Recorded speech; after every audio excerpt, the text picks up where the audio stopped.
many of you in the room feel like you are artists or would like to be artists? Okay, you guys can leave.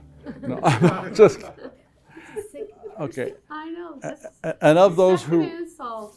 oh no. And of those who raise their hands, how many of you who raise your hand and say that you would like to or do, consider yourself or feel like you are actualizing yourself and actually doing the things in art that you have wanted to do?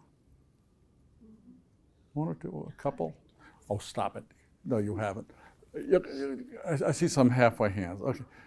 I would just throw this question out to everybody then.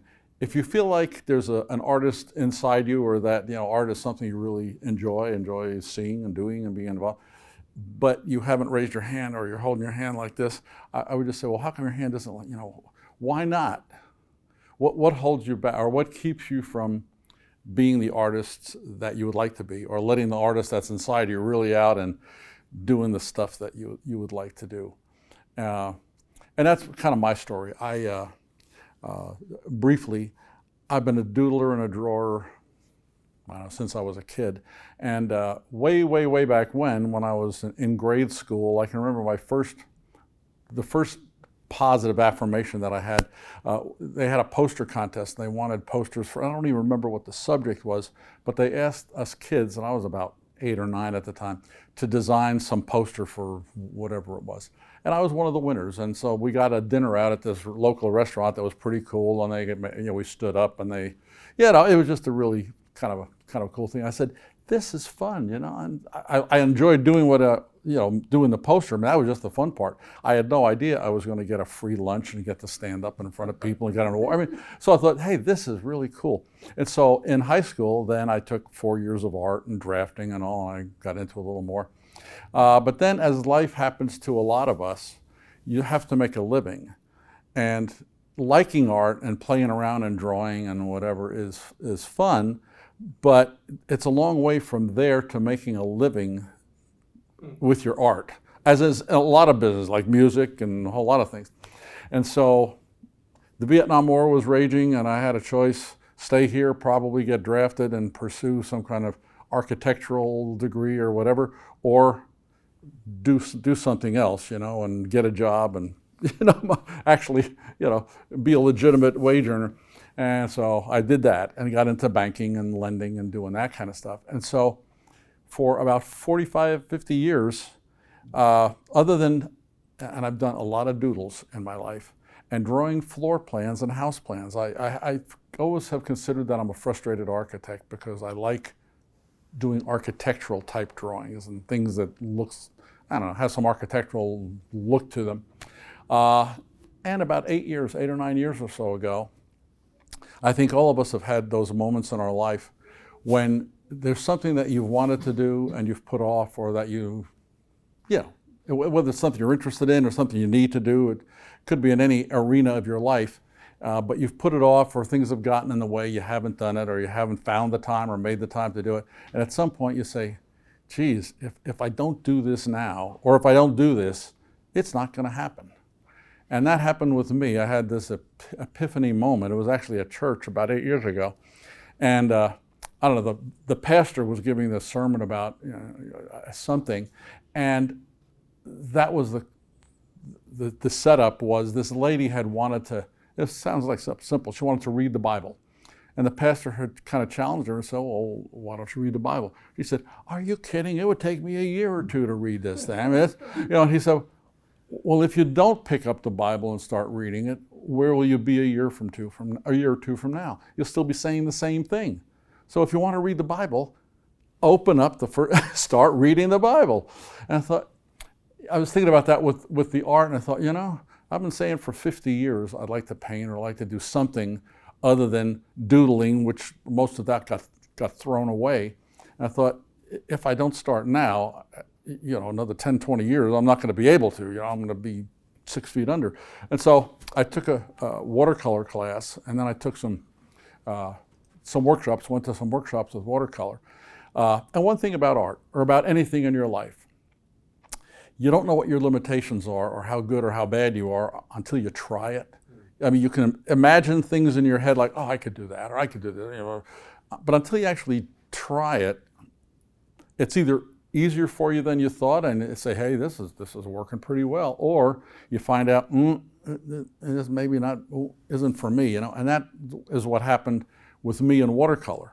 Now, I'll tell you, I still use watercolor in almost everything I do, but I've realized, because the guy that taught me was a purist, when he did watercolor, it was 100% watercolors, and he said you should never have the color white or the color black in your palette or anything. You don't use those colors.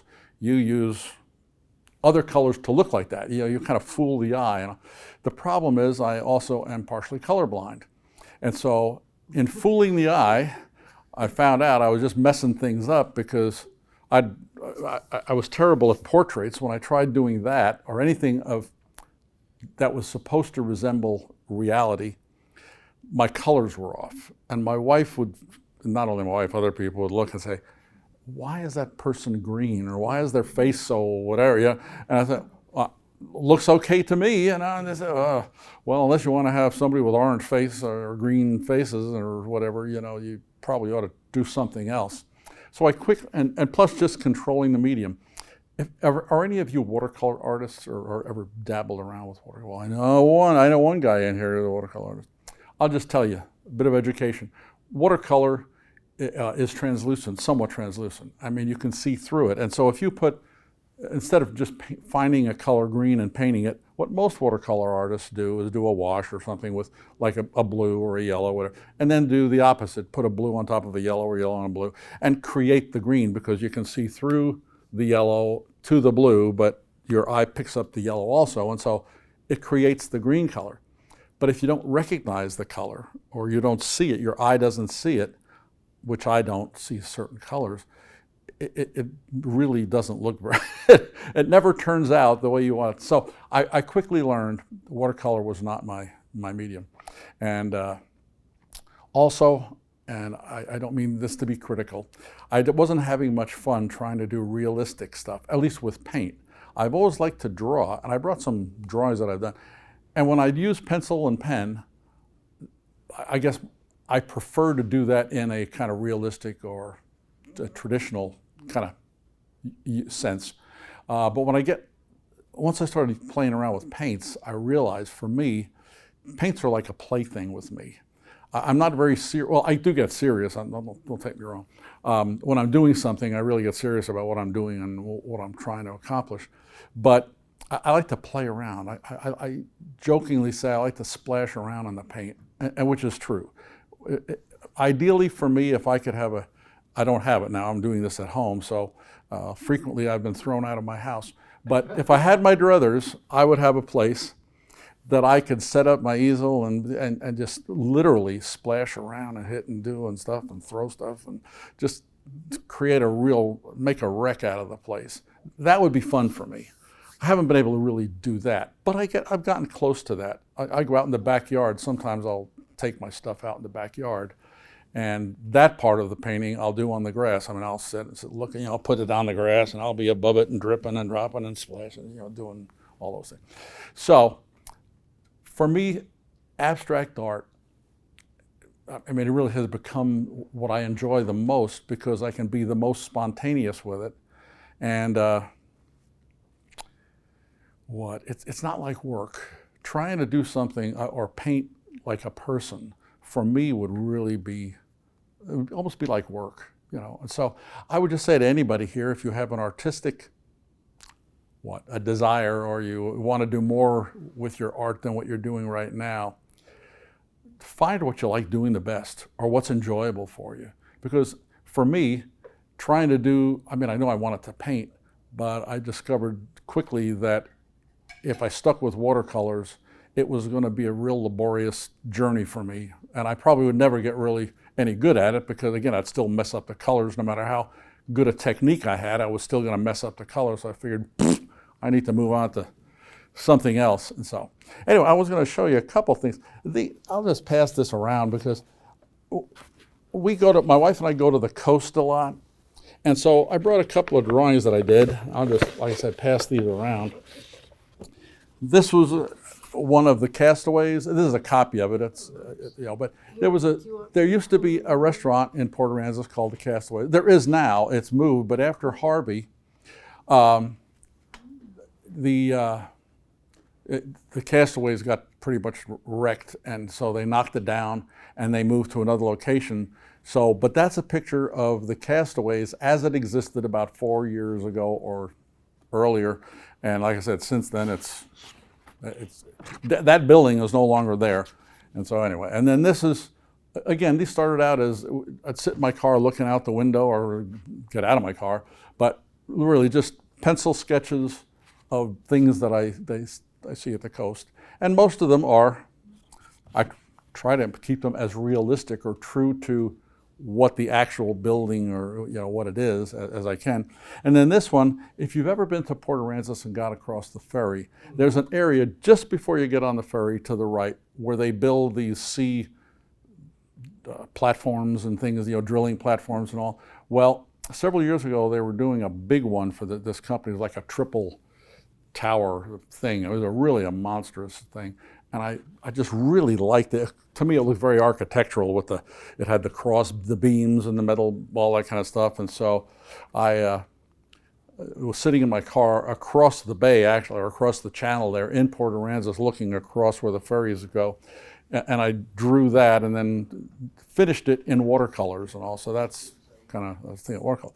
But when I said architectural type stuff is really my first interest, I have drawn a number of different architectural kind of things, and this is one of them. Again, I wanted to do what was kind of a, I don't know, hybridized high-rise apartment thing, and I really wanted to just play with lines and shading and values of gray in this thing. And so it's really more kind of an exercise, and you may see something else in this. I think of it as kind of an urban high-rise, and also you want to pass that around and look at that. What's that? It looks condensed. Oh, does it? Yes. I hadn't even thought of it. Yeah. But that, and then my most recent painting, and this is more of the kind of stuff I usually do, and this was, it started out as something else, but ended up looking like that. When I first started it, I was going to write a message on this. It was going to be some background stuff, and then I was going to write a message on here and then paint around the letters so that all that would show, it would be basically a color with the words kind of popping out. But the thing is, the more, and you can see some of these lines in here, that the way it started out with all of these, well, the whole thing was like that. But, and I'll close with these comments. Some of you have heard the expression, or maybe used the expression, of a piece of art talking to you, or artists will say, well, I just listened to the painting, or I just let it kind of take me along. And that's what happens. That's the other thing I like a lot about abstract painting, is that realistic stuff, representational painting, is almost always from something that you're looking at, if you're doing plein air outside, or if you're looking at a picture or what have you. And before you put your first dot of paint on the pencil on the paper, what it will look like, or will probably look like when you're done, if you do a good job. And the idea is to obviously do as good a job as you can of representing reality on the canvas. With abstract stuff, so during the whole process where you're going and what the road is leading to. With abstract, as I said, it's very spontaneous, because I may start a painting, and usually it takes a number of days, sometimes a couple of weeks for me to do something. And they almost never end up looking like what I started with, or what was in my mind when I started doing the painting. And this is no exception. So each day, I do a certain amount of whatever, and then come back to it the next day, and I look at it and think about it and look at it, and think about it, and I say, and then I'll go in and I'll put some color or some lines in, and I'll change. But then every time you make a change, then that changes it. It's like one of those. So you go back the third day and you look at what you did the first and the second day, and you think, well, I don't like what I did yesterday, or I think I'll change what I did a little bit here, a little bit. And so every day I kind of let whatever it is, the composition kind of lead me along, and until at some point I get an idea, which is different from my original idea, and I say, this really reminds me more of this, either an idea or a place or a thought or something. And that's what happened here. As I was doing this, these kind of happened by accident, but to me, as I was painting them, I said, they kind of look like strawberries or like some kind of a berry. And this had already started evolving. It to me looked more like looking at a city streets from above, looking down on a city. And so the thought, I started thinking kind of like San Antonio or any city, poteet, strawberries, and then I had some other viney looking things in here. And I thought the whole idea came to me that this would become urban sprawl, kind of creeping into where once there were strawberry fields and there was nature and there were less density, on the outskirts, but more dense, population and stuff in the middle of it. And so it became, I was going to call it urban sprawl, and I decided to call it where strawberry fields once were, or where once there were strawberry fields. And again, the idea being that urban sprawl has now pushed nature and the strawberry fields further away, or has obliterated them. And so that's how that, just how that evolved. But anyway, that's a short summary of my life as an artist.